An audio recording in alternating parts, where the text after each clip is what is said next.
de seu próprio exílio. O caos se instalará e com o tempo ela ruirá por si só.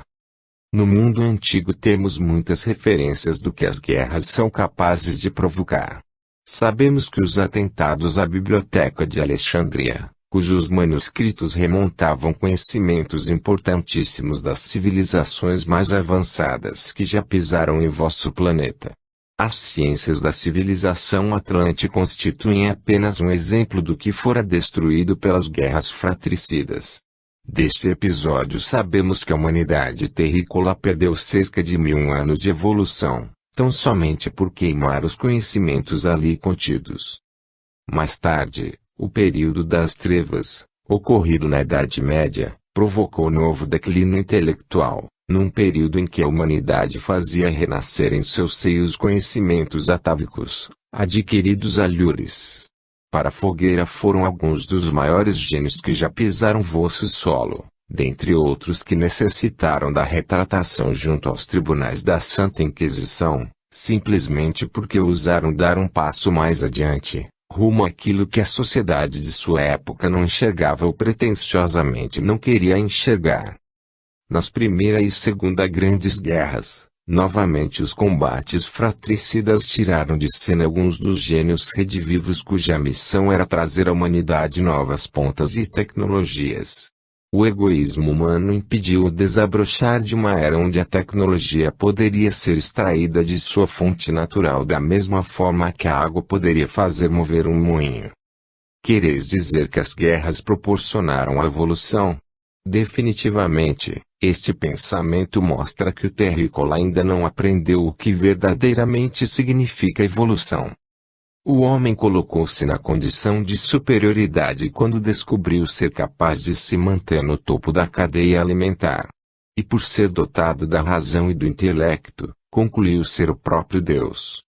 Não somos superiores ou inferiores a nada do que existe no cosmo, mas possuidores de características que nos diferenciam dos demais seres do universo, e que nos colocam em pé de igualdade diante dos desígnios de Deus. Para vossa melhor compreensão, evoluir não significa tornar-se um Deus, mas fazer o Deus que existe em cada um de nós manifestar-se na forma do amor fraternal. 4. Sexualidade e sensualidade, influências no comportamento humano. Pergunta: acaso estaria a energia cósmica em total simbiose energética com a sexualidade e com a sensualidade sob um aspecto geral? Ramatiz: é importante definirmos o conceito que se quer dar à denominação simbiose energética quando falamos sobre dois assuntos completamente distintos, respectivamente sexualidade e sensualidade.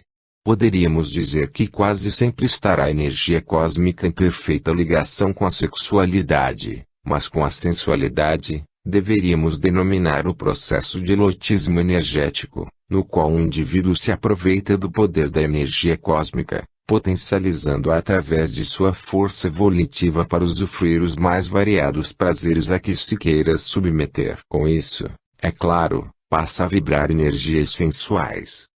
Pergunta: por favor, então explicai-nos mais sobre sexualidade. Ramatiz: sexualidade é o conjunto de todos os atributos comportamentais do indivíduo dentro do parâmetro sexo, mas de um modo mais formal, onde é possível discutir, avaliar e posteriormente se chegar a pontos necessários à compreensão, equilíbrio e bom funcionamento do indivíduo em sua vida sexual. A sexualidade é a filha madura do desenvolvimento intelectual do homem no campo de sua fisiologia. Pergunta: de igual forma, pedimos alguma explicação sobre sensualidade. Ramatiz: a sensualidade atua em nível vibracional, e, se a sexualidade já é algo impalpável, por tratar mais o lado comportamental do que o fisiológico, e a sensualidade extremamente abstrata, fazendo parte de todo o ser humano, mesmo sem este se dar conta. É onde o pensamento mal direcionado ganha enormes proporções, gerando graus de desequilíbrio emocional e comportamental, fazendo com que a criatura seja escravizada por impulsos que emergem das profundezas da alma, não sendo especificamente o sexo em evidência, mas outras influências às quais o indivíduo tende a direcionar para a sensualidade por não saber como escoá-las de maneira devida.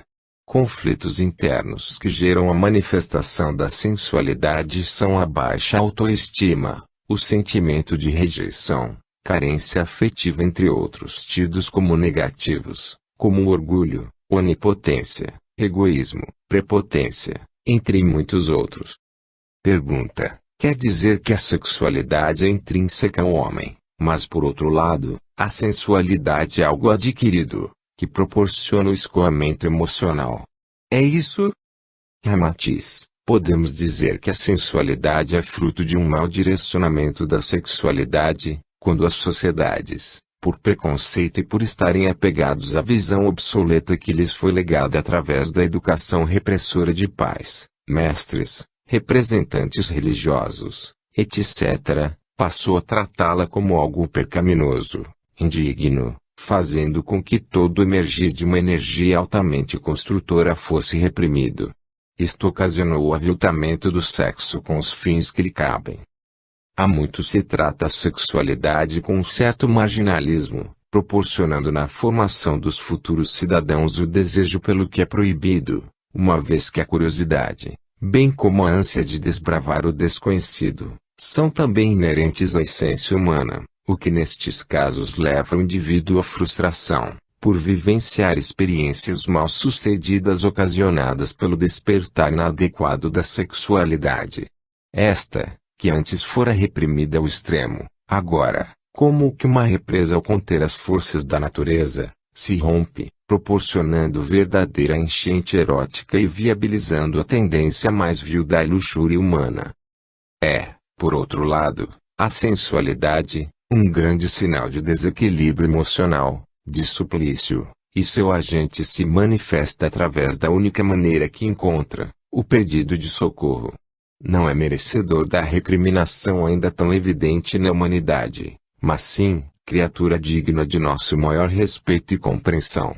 Encontra-se em profundo vazio afetivo, chegando às raias do desespero, passando então a vibrar energias eróticas, sensuais, com o intuito de despertar a atenção de outras pessoas, seja através do sexo ou de outra manifestação, cabendo a estas pessoas avaliar sob que circunstância essa criatura utiliza as energias da sensualidade. Pergunta: então a criatura que vibra energias sensuais está mergulhada no vazio afetivo? Mas, se está com carência afetiva, esta afetividade deveria vir de quem ou de onde?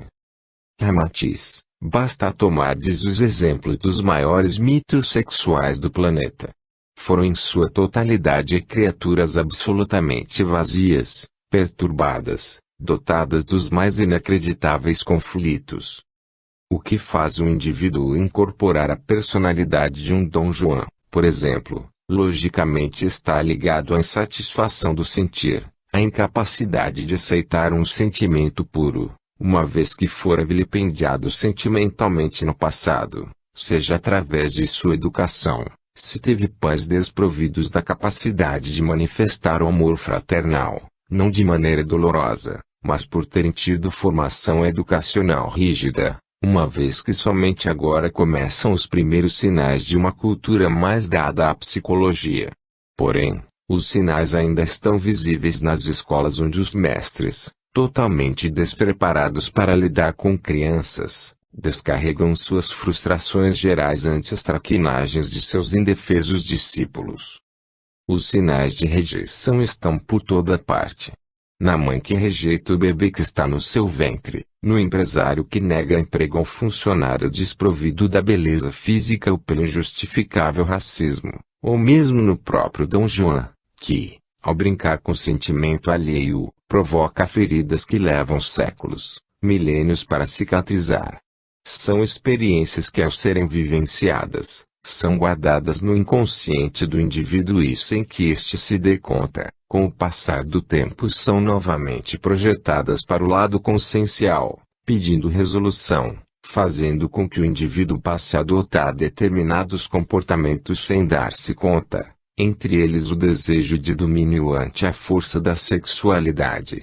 Se não pode atrair as pessoas pelo que realmente é, pois já foi rejeitado em vários aspectos, quando manifestava comportamento normal, passa então a atrair as pessoas desprovidas de maior convicção comportamental, fazendo com que estas caiam em suas peias totalmente erotizadas, para então transformá-las em vítimas de sua raiva inconsciente. Passam a enxergar nos outros a imagem do mestre tirano, da mãe que a rejeitou, da educação extremamente severa e punitiva que teve, bem como suas tendências comportamentais moldadas no decorrer das existências.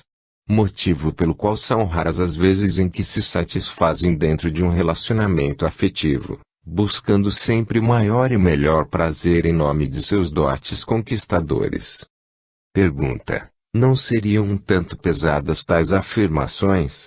Será que não estaríamos buscando culpados para tendências tão nossas? Ramatiz, mais uma vez levais ao pé da letra. Quando aprendereis que temos de optar pelo caminho da sensatez, da maleabilidade? Tais afirmações não são pesadas como dizeis, principalmente se olharmos com os olhos da verdade, pois é muito comum colocarmos panos quentes em situações altamente complicadas, sempre em nome da exoneração ante a responsabilidade de um programa mais rígido, que exija maior esforço. Não estamos aqui para culpar ninguém, mas para alertar o quão simples é a implantação de um clichê educacional, principalmente se estivermos na posição de tutores de seres humanos. A primeira educação sempre é recebida na intimidade do lar, sendo que a criança leva por toda a sua vida adulta os estereótipos que angaria quando os pais são os educadores. Já na escola, praticamente seu caráter está formado, e passará a utilizar bem ou mal os conhecimentos que adquire na dita segunda casa, de acordo com a sua primeira educação. De certa forma, a maior responsabilidade é dada aos pais, que, de acordo com as leis reencarnatórias, são muito mais responsáveis do que possam imaginar. Não devemos esquecer que toda criatura possui livre-arbítrio, o que pode isentar seus progenitores, se estes não forem pusilânimes, displicentes, ante um espírito que reencarna trazendo tendências altamente negativas e não faz nada para corrigi-las. Aos tutores cabe o amor fraterno, a abnegação, a atenção afetiva, dentro de limites, para que realmente formem cidadãos com consciência de suas obrigações e direitos dentro de uma sociedade organizada ao tutelado, por sua vez, a reciprocidade e a humildade para ouvir aqueles que, mesmo se desprovidos do senso intelectivo, ainda assim são graduados na grande escola da vida, que proporciona de maneira severa a todos os seus acadêmicos o conhecimento e o vivenciar das mais variadas dificuldades, proporcionando a lapidação da mais embrutecida personalidade. Nota do médium. Solicitamos ao nosso venerável mentor uma explanação mais detalhada sobre a responsabilidade que nós pais e educadores possuímos diante dos espíritos que haverão de reencarnar pelos próximos tempos. Este, por sua vez, nos prometeu maiores elucidações numa futura obra. Fim da nota. Pergunta: anteriormente, mencionastes que um indivíduo dotado de raiva inconsciente passa a enxergar nos outros a imagem daqueles que o prejudicaram, tornando das pessoas das quais se aproxima, em sua maioria, vítimas dessa raiva. Poderíeis nos explicar mais detalhadamente o porquê deste comportamento? Ramatiz, repetimos, tudo está contido no interior do indivíduo. Este pode estar entre pessoas da mais absoluta confiança, e não conseguir confiar em ninguém, pode estar no meio de uma multidão, e ainda assim sentir-se só. Mas não devemos esquecer que seu comportamento é algo a ser observado, e com isso, torna-se mais compreensível, trazendo não somente tolerância, mas também aprendizado, para que não sigamos pelo mesmo caminho se a vida um dia nos posicionar diante de algo semelhante. Falemos um pouco da carência afetiva, tão enfatizada neste trabalho.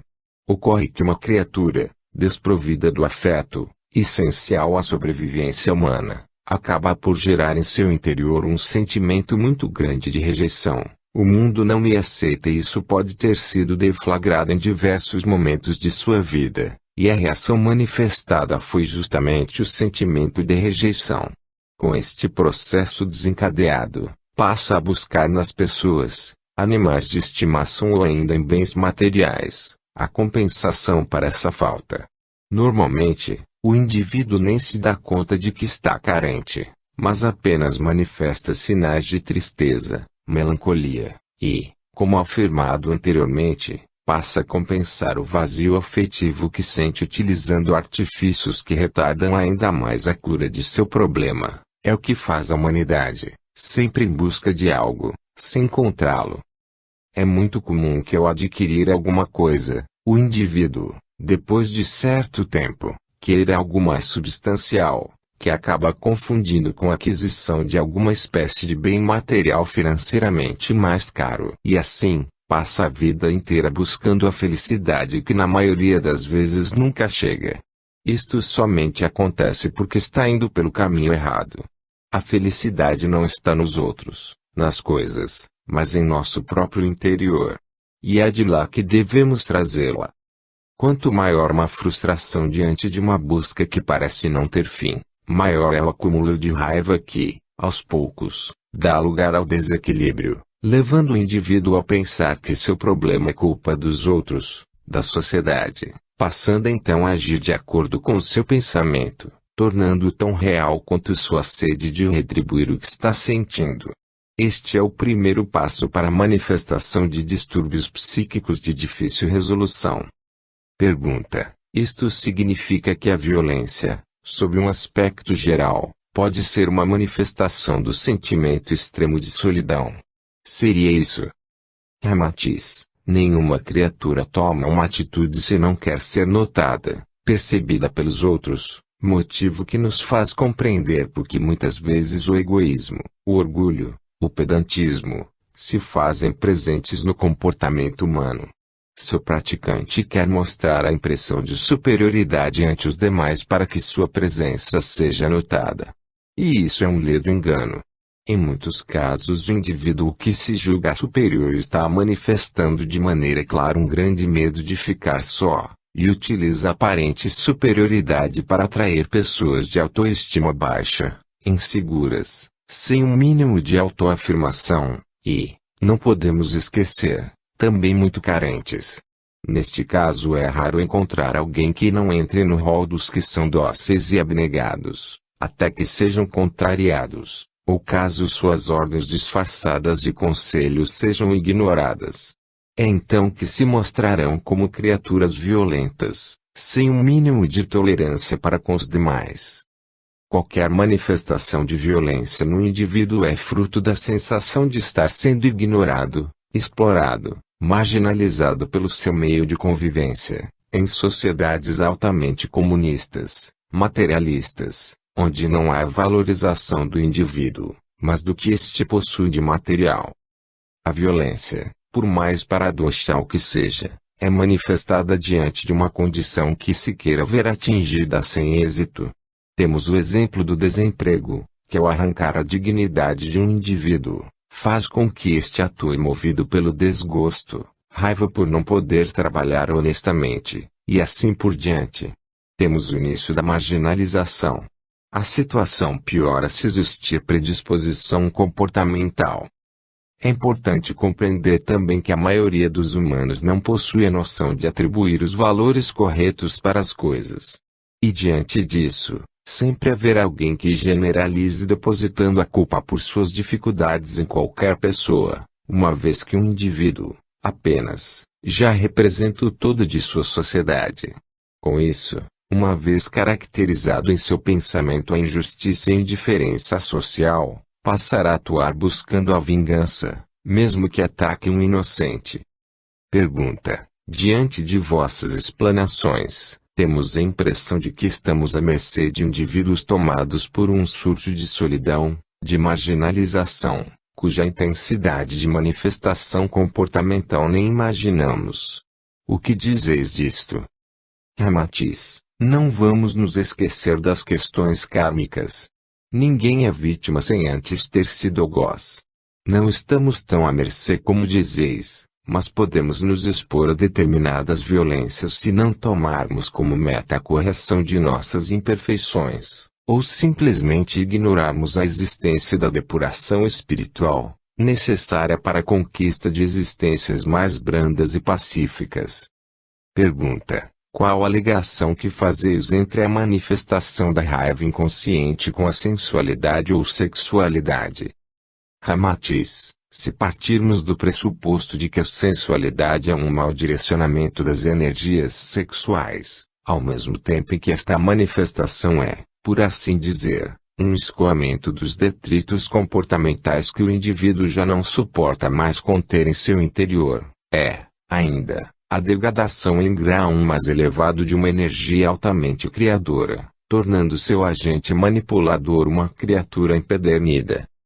Analisando apenas o aspecto do escoamento desses detritos, diríamos que é algo absolutamente normal em todos os seres humanos que um dia, através do ciclo reencarnatório, passassem por alguma situação traumática, ou provocassem para si próprios, através de um ato qualquer, o reajuste kármico. Mesmo em uma situação onde haja o reajuste para com a contabilidade cósmica, ainda assim uma criatura poderá ficar com sequelas psíquicas, tendo que mais tarde, através de sucessivas encarnações, trabalhar tais sequelas. Por outro lado, se avaliarmos apenas o fator degradação, é óbvio que este é resultado da revolta, do ódio, mas principalmente da ignorância de uma criatura para com as leis divinas. Pois mesmo ante a manifestação de violentas revoltas psíquicas, ainda assim, com muita força de vontade, é possível controlar grande parte desses movimentos sismológicos do psiquismo. Mas há aqueles que não conseguem. Entremos então em vossa pergunta.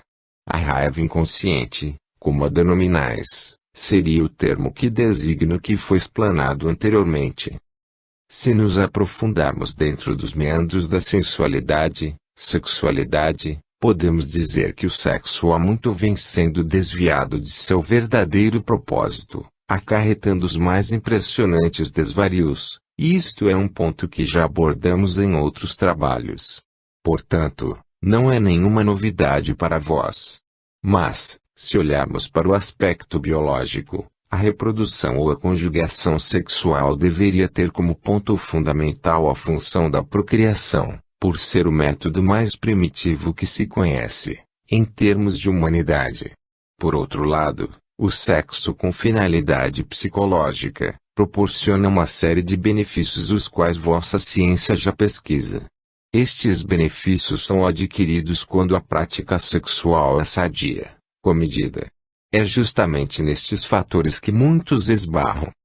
Energeticamente, o sexo proporciona maravilhoso escoamento das saturações psíquicas que, somatizadas, produzem uma série de tensões e outros problemas sérios. Estes, por serem cotidianos, não são observados.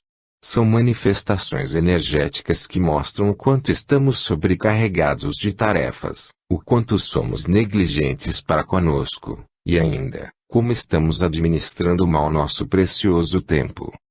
Diante de tantas saturações, há sem dúvida, a inversão de valores, e o indivíduo passa a direcionar para o sexo a responsabilidade do alívio dos conflitos, angústias, sobrecargas de tarefas que angariou para si próprio em função de mal administrar-se cotidianamente.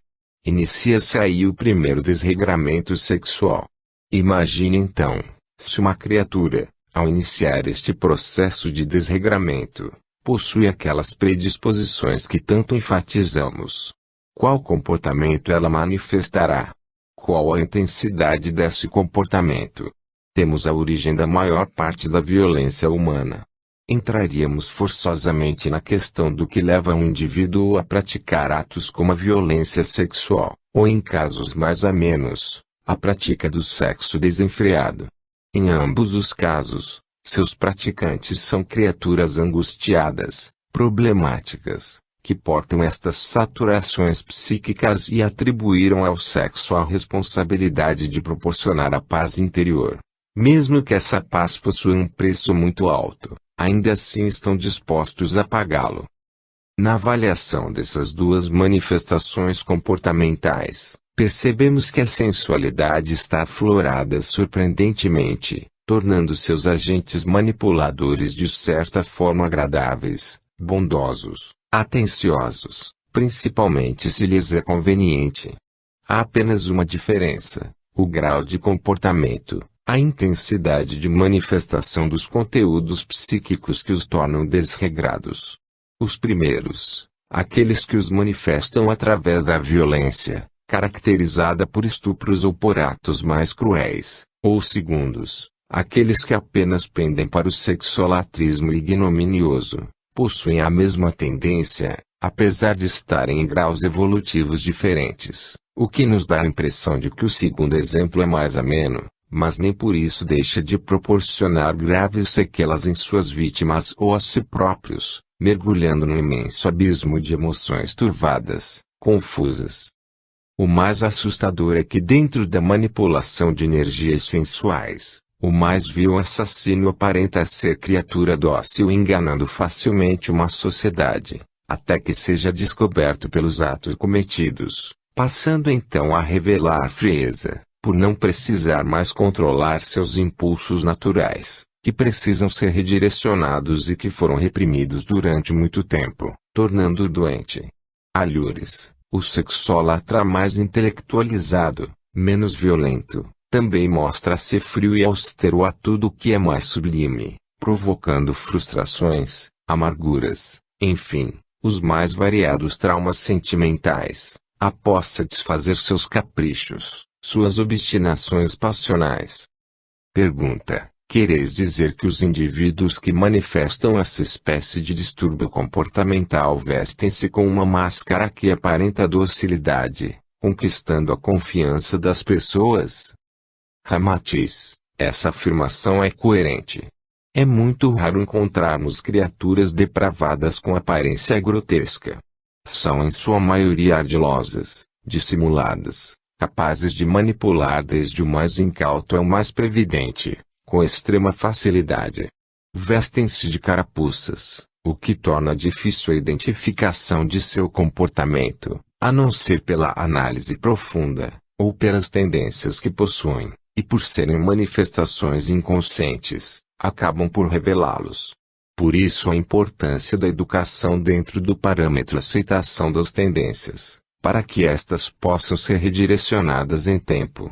Este trabalho de identificação deve ser feito pelos pais e primeiros orientadores, desde os primeiros momentos de vida corpórea de um espírito, principalmente porque todos somos viajantes, e não sabemos qual bagagem trazemos.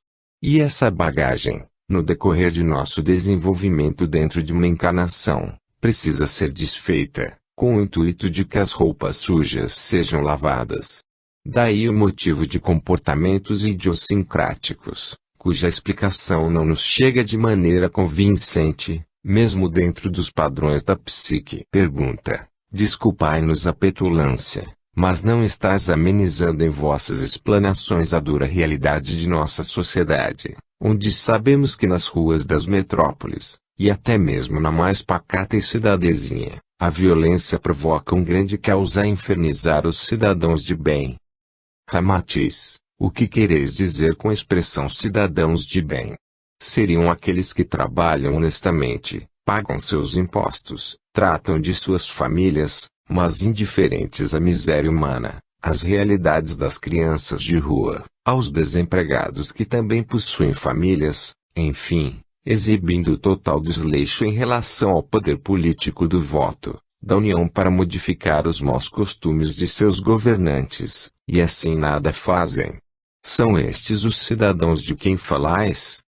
Não devemos nos esquecer de que não somente pelos atos cometidos é que um dia haveremos de prestar contas, mas muito mais pela omissão, pelo simples ato de ignorar a realidade digna de criaturas que foram marginalizadas pelo sistema social.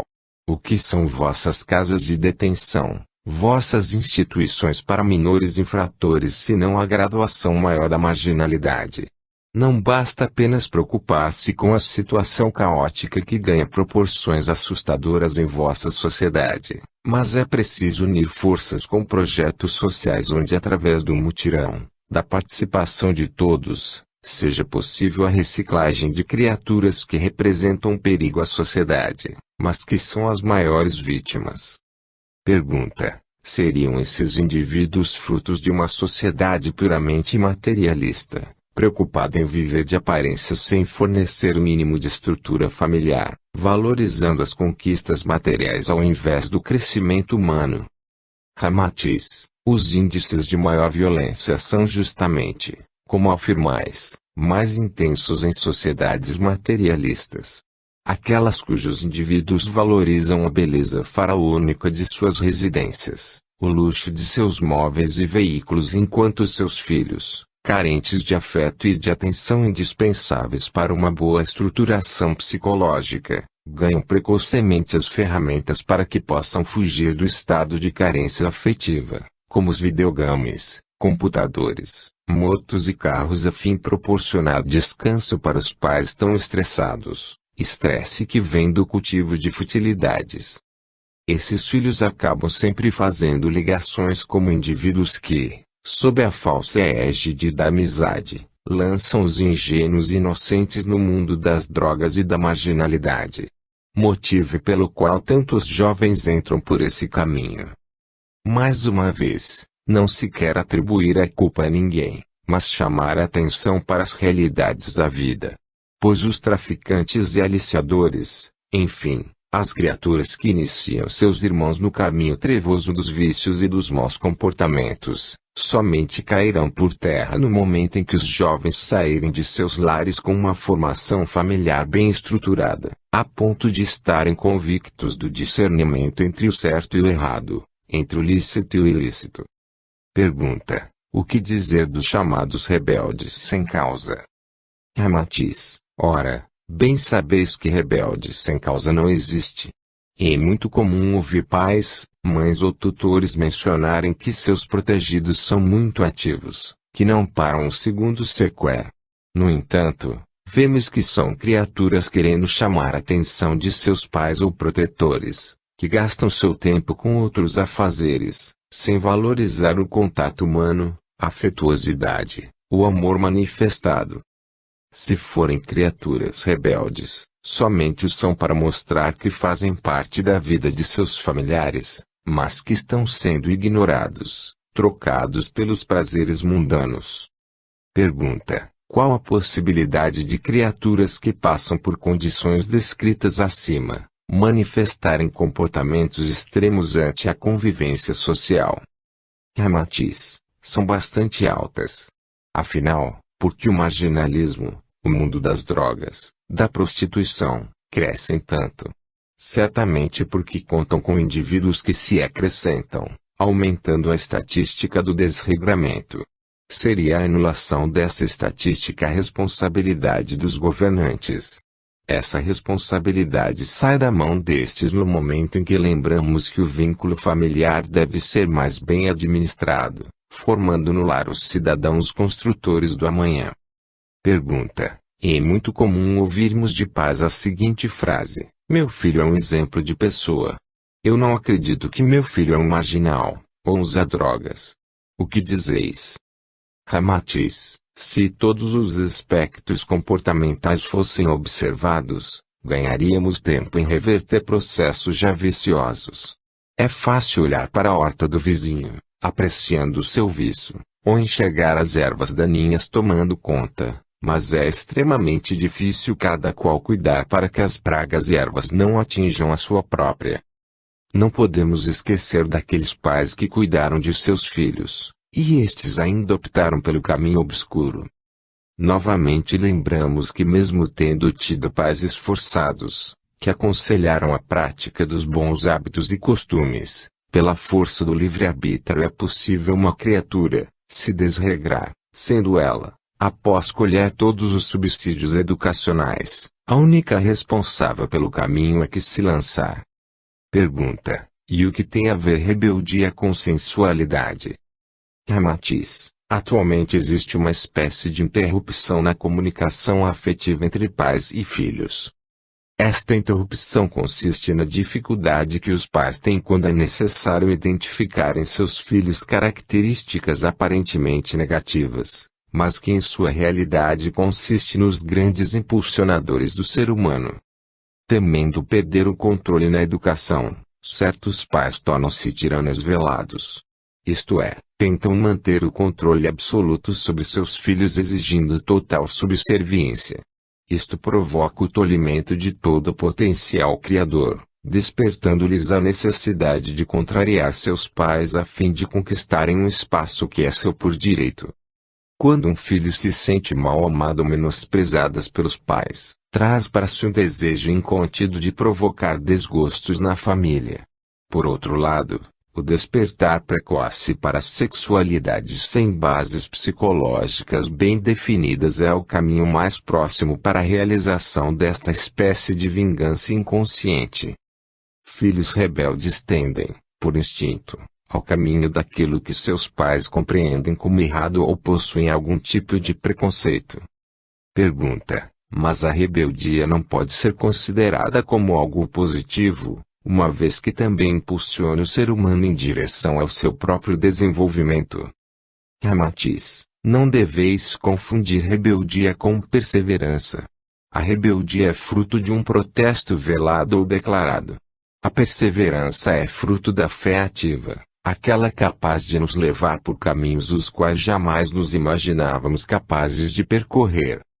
Enquanto o ser humano usar da rebeldia como instrumento contundente, agravará ainda mais os conflitos emocionais dos quais é portador. Pergunta: desta forma percebemos que todos somos, de alguma forma, doentes afetivos. O que dizer sobre este respeito? Ramatiz: conforme temos dito, a humanidade terrícola atravessa importante período onde estará desenvolvendo seus atributos emocionais em seu mais alto grau. Isto significa que muitos portadores de conflitos existenciais haverão de sobrecarregar vossos consultórios terapêuticos. As doenças afetivas deverão ganhar ênfase pelos próximos tempos de modo que será possível o restabelecimento do equilíbrio humano em todos os seus campos. 5. Energia cósmica, sua cromaticidade e aglutinação através do poder volitivo. Pergunta: seria possível dar-nos vosso conceito sobre energia cósmica? Ramatiz: energia cósmica poderia ser definida como tudo aquilo que há no universo, e que se encontra nas mais variadas frequências vibratórias, seja uma simples partícula ou um meteorito. Tudo o que existe no cosmos possui a energia cósmica como matéria-prima. Em seu estado mais quintessenciado, a energia cósmica é utilizada pelos engenheiros siderais para a construção de galáxias, sistemas solares, orbes evolutivos, etc. Não é uma energia fisicamente palpável, muito menos visível. Mas pode ser perfeitamente manipulada por qualquer indivíduo dotado do poder volitivo, isto é, a fé ativa, a vontade de querer. Mas, da mesma forma que não é palpável, pode ser altamente destrutiva se manipulada com imprudência, com intuitos egoísticos, mesquinhos, inconsequentes, fazendo com que seu manipulador entre de maneira rápida e incisiva na lei de causa e efeito, recebendo todo o impacto da situação que provocou. Também a energia cósmica provém de fonte inesgotável, estando à nossa disposição para que possamos utilizá-la como importante combustível a impulsionar nossos objetivos evolutivos. Está à nossa disposição de maneira totalmente gratuita, bastando que apenas saibamos captar e aglutinar em nosso mecanismo psíquico, para que posteriormente seja distribuída gradativamente aquilo que desejamos, seja um simples pensamento positivo, ou o mais complexo empreendimento material. Pergunta: haveria algo mais a ser acrescentado sobre a energia cósmica? Ramatiz: a energia cósmica, por ser elemento básico em todo o universo, possui incrível maleabilidade quanto ao seu emprego. houvesse alguma espécie de matéria em vosso planeta capaz de ser tão versátil quanto a energia cósmica, poderíamos vos fornecer mais exemplos sobre seu poder construtor. Entretanto, se compararmos a energia cósmica com um complexo bloco de mármore, onde a natureza levou alguns milhões de anos para produzir, diríamos que o bloco de mármore necessitaria de um artista que dele extraísse uma estátua imponente. Tal artista precisa ter em sua mente a imagem a ser esculpida, e quanto mais perfeitamente estiver gravada em seu pensamento, aliando ao seu talento de escultor, mais bela será sua obra de arte. Caso estivesse usando um determinado reservatório de energia cósmica, sua escultura seria plasmada no milissegundo em que seu pensamento concebesse a imagem a ser extraída. Entretanto, ela não seria palpável como uma estátua de mármore. Isto quer dizer que a energia cósmica pode ser manipulada por cada ser pensante, por cada criatura que habita o universo. Pois somos todos co-criadores da grande criação. Contribuímos para a expansão do universo em seu mais ínfimo grau e isto influencia sensivelmente todo o ecossistema sideral, capaz de ser alterado pela mais simples onda mental irradiada por algum ser humano, seja de vosso planeta ou de outros orbes. A energia cósmica é movimentada pelo simples ato da vontade. Até mesmo o mais primitivo humanoide foi capaz de utilizá-la a fim de buscar seu desenvolvimento intelectual. É claro que a inteligência sideral não teria como se desenvolver caso não estivesse envolvida pelo imenso oceano de energia cósmica. Pois é este oceano que permite o impulso necessário à realização dos mais diversos projetos existentes, desde as mais básicas explosões siderais até o mais complexo de vossos apetrechos eletrônicos. De certa forma, o pensamento original está tão intimamente ligado ao conceito de energia cósmica que ambos formam um único corpo ao interligar cada criatura existente no universo. Por conseguinte, todos nós emitimos ou recebemos energias irradiadas pelo próprio pensamento, ou através do pensamento de outrem. Pergunta: neste caso, estando à disposição para tudo, não seria a energia cósmica algo perigoso para o homem, se este não soubesse como aglutiná-la devidamente em seu mecanismo psíquico? Ramatiz: a energia cósmica existe desde as primeiras construções siderais, e até agora tem contribuído para o avanço e a construção de novos mundos que serão habitados, para a melhoria etérica de planetas como o vosso, e, ainda, para a lapidação espiritual de todas as humanidades que habitam o universo, sem no entanto provocar mal. Mas, no momento em que alguém é dotado de conhecimento em nível de manipulação de energia, por certo está maduro para responder por suas atitudes, principalmente se a manipulou de maneira indevida. Já é hora de nos desapegarmos do medo e retomarmos o que deixamos para trás, e que no passado nos rendeu grande desgosto, como no caso do continente Atlante, que foi destruído através da manipulação indevida dessa energia, que, sendo do conhecimento de sua população, foi empregada na prática da magia negra, ou seja, manuseada com objetivos inferiores. Não demorou muito para que a resposta chegasse, trazendo o desespero, e culminando com o fim de uma civilização altamente avançada, mas apegada ao desejo do poder, do domínio. Algo só se torna perigoso nas mãos de um indivíduo mal intencionado ou sem conhecimento para manuseá-lo, mas que mesmo assim se arrisca, sabendo que pode vir a provocar prejuízos a outrem. Nestes casos, a manipulação da energia cósmica se tornaria desaconselhável, mas não representaria perigo senão aquele que a manipulou indevidamente. É preciso observar que a energia cósmica, antes de ser algo totalmente disponível para o indivíduo, passa pelas mãos de Deus, que através de seus auxiliares, administra a quantidade que disponibilizará, uma vez que jamais coloca um fardo que o indivíduo não suporte carregar, caso administre mal o que lhe fora confiado. É certo que podemos utilizar a energia cósmica para o que bem entendermos, mas é tão mais certo haveremos de responder por nossos investimentos ante a contabilidade cósmica. Pergunta: existe alguma correlação entre a energia cósmica e o pensamento positivo? Ramatiz: o pensamento positivo, quando de acordo com os desígnios siderais, tem promovido transformações fabulosas no seio de todas as civilizações.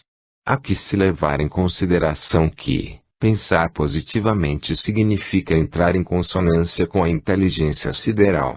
Pois muitos indivíduos mantêm pensamentos positivos no anseio de que todos os seus caprichos se realizem. E se frustram quando seus desejos não são realizados. O universo possui uma lei primária que o rege e mantém em equilíbrio tudo que nele está contido. Quando um indivíduo tenta contrariar esta lei primária, ou seja, quando trazemos para nós o simples desejo de algo que não está disponível para nós, as forças cósmicas tendem ao redirecionamento de nossas vontades e muitos de nós acabamos por adoecer. Este adoecimento, por sua vez, não é fruto de um mal kármico ou coisa que o valha, mas consiste no processo de conscientização o qual todos necessitamos adquirir a fim de percebermos que todo o bem que poderemos receber, consistirá no bem coletivo. Aquilo que é verdadeiramente bom para um único homem, indubitavelmente será bom para toda a humanidade.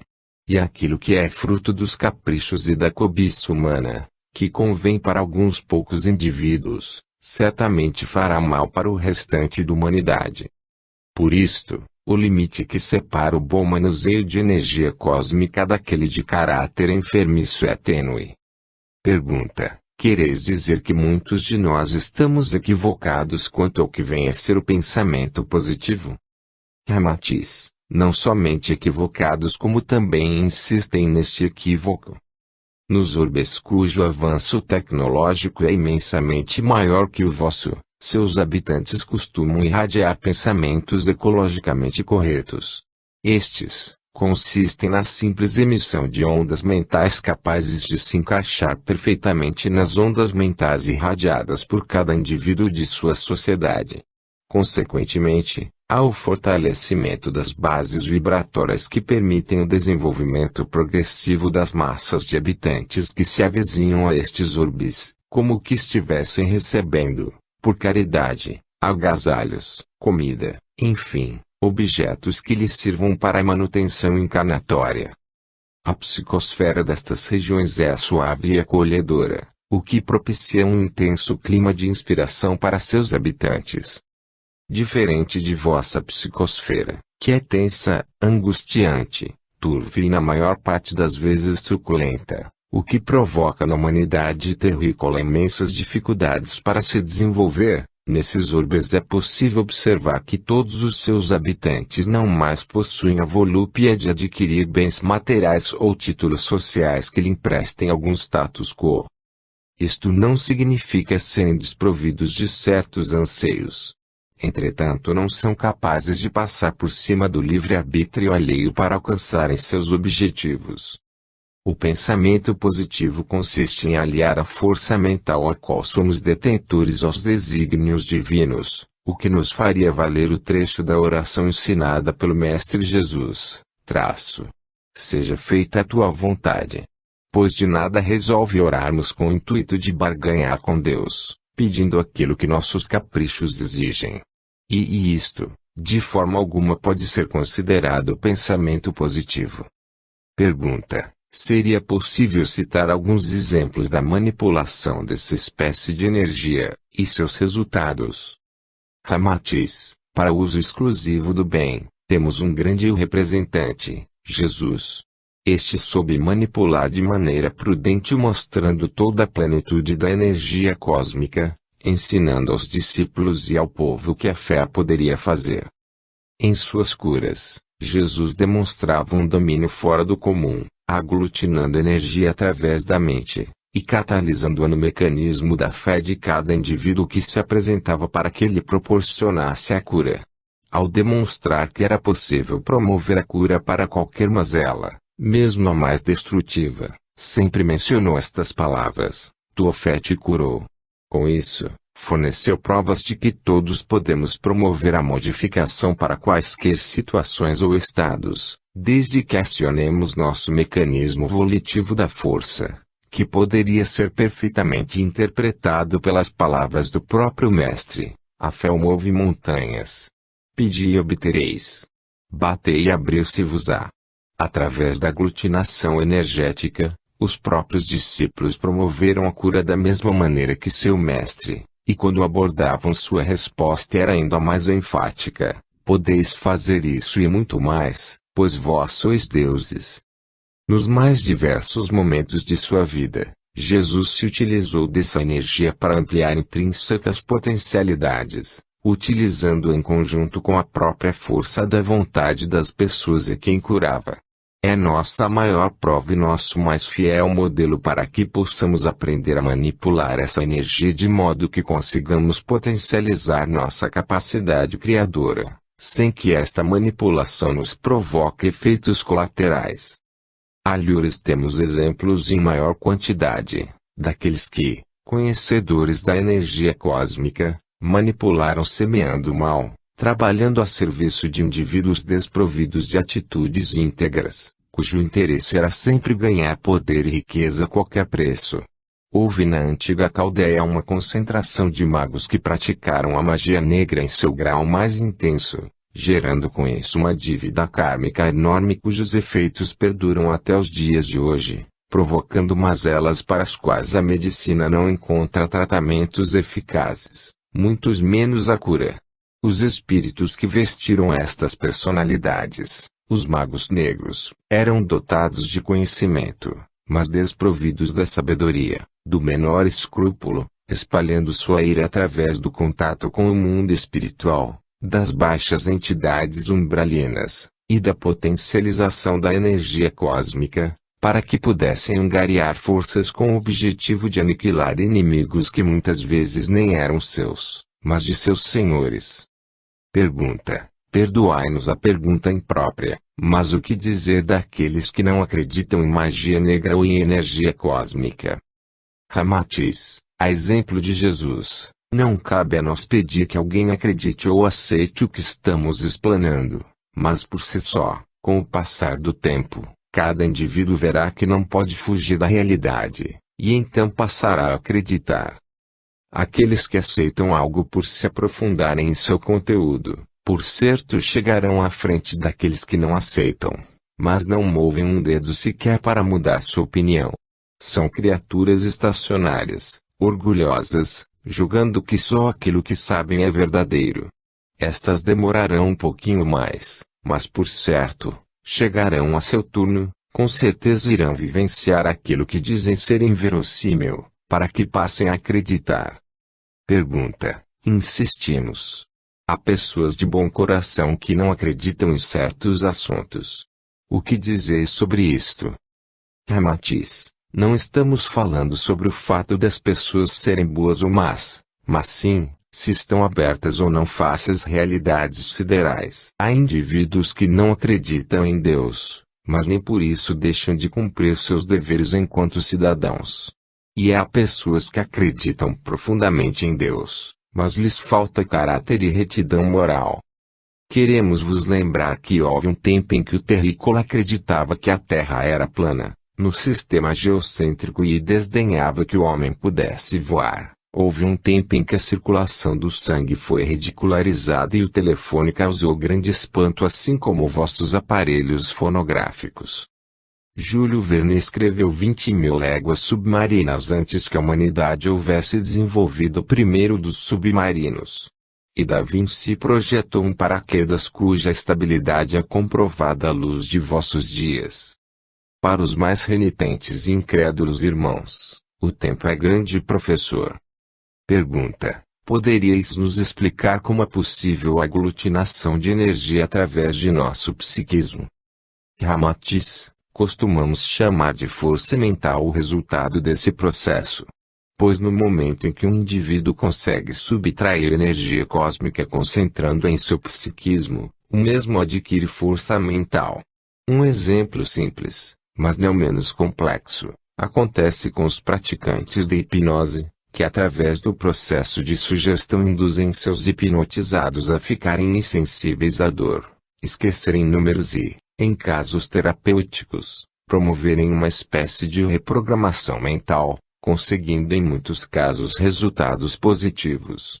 Há que se levar em conta que nem todos os indivíduos são sugestionáveis, mas o processo de hipnose seria um exemplo de subtração de energia cósmica, sua potencialização, e posteriormente, sua projeção mental com o objetivo de sugestionar um indivíduo.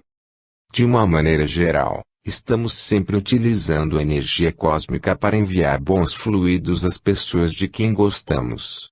Numa simples prece, no desejo de que nosso filho melhore de uma doença, ou que seja aprovado em um concurso que irá fazer, etc. Isso significa que, quando oramos, estamos angariando forças para superar algo, ou simplesmente agradecendo. Durante o processo da oração, estamos aglutinando energias para alcançar um objetivo qualquer, que encadeamos esta oração. Acionamos nosso mecanismo da evolução, e, através da prece, buscamos em Deus as forças de que precisamos. Com isso estaremos movendo a energia cósmica, moldando-a, tornando-a nossa aliada. Na verdade, o processo de aglutinação energética é muito simples, pois se dá sempre que queremos algo. Quando verdadeiramente desejamos este algo, estaremos estimulando nosso mecanismo da evolução e este aciona os corpos sutis, sendo que o duplo etéreo ganha maior capacidade de armazenamento energético, por ser justamente um corpo dotado destas condições, e posteriormente essa energia é direcionada de acordo com as suas intenções. O duplo etéreo, ao ganhar maior capacidade de armazenamento energético, adquire proporções incomensuráveis em termos de quantificação energética. Era através desse corpo sutil que Jesus conseguia potencializar ao máximo seus dotes de cura. Pergunta: uma vez que consiga aglutinar essa energia, o que ela provoca no indivíduo que a movimentou? Ramatiz: vossa ciência já possui muitas respostas. Embora não se refira diretamente à energia cósmica, afirma que uma criatura que acredita na existência de Deus, que possui fé, como resultado passa a ter um sistema imunológico mais forte, tendo mais resistência aos distúrbios orgânicos ou mentais. Cremos que somente acreditar na existência de Deus ou possuir fé não é o suficiente, mas insistimos, é importante melhorar a qualidade dos pensamentos e dos desejos. Pois desta maneira podemos acondicionar em nosso interior uma energia mais pura, ao invés de contaminá-la através de nossos desejos inferiores. Se bem direcionado o processo de aglutinação energética, poderá haver verdadeira transformação no indivíduo, pois seu corpo físico reflete aquilo que está na alma. No momento em que essas energias circulam no indivíduo, sendo aglutinadas e posteriormente projetadas através de pensamentos e atos fraternais, todo o agregado espiritual sofre uma espécie de coesão molecular e uma renovação energética constante que, ao se refletir no corpo físico, o torna mais saudável, energeticamente homogêneo, ajudando a combater os prováveis encouraçamentos emocionais que são caracterizados por bloqueios energéticos, e com o tempo acarretam mazelas orgânicas. Sem dúvida alguma, o corpo físico passa a se tornar de certa forma rejuvenescido, pois sua parte energética, estando em equilíbrio, consequentemente as células passam a liberar mais energia, uma vez que as mitocôndrias, sua fábrica de energia, estão ligadas à estrutura do duplo etéreo e ao corpo astral de maneira íntima. Se fôssemos comparar sua capacidade de atuação, por certo é mais intensa nos corpos sutis, pois estes podem sofrer radiações que lhes modifiquem a estrutura, mesmo que temporariamente, tal qual o fenômeno da transfiguração espiritual. Em nível físico, não pode haver modificações expressivas, uma vez que as informações cromossômicas não permitem tal condição, a não ser no estado psicológico, que pode refletir mais serenidade, receptividade, comedimento, etc., caso esteja em harmonia energética, e, ao contrário, poderá provocar graus de senilidade precoce, definhamento, etc. Sendo o pensamento agente volitivo da manipulação energética, poderá provocar uma espécie de autodestruição no indivíduo, se este alimentar pensamentos desarmoniosos. Pergunta: os desencarnados podem aglutinar energia cósmica? Ramatiz: não são todos os desencarnados que conseguem a subtração da energia cósmica, uma vez que no mundo espiritual é necessário possuir maior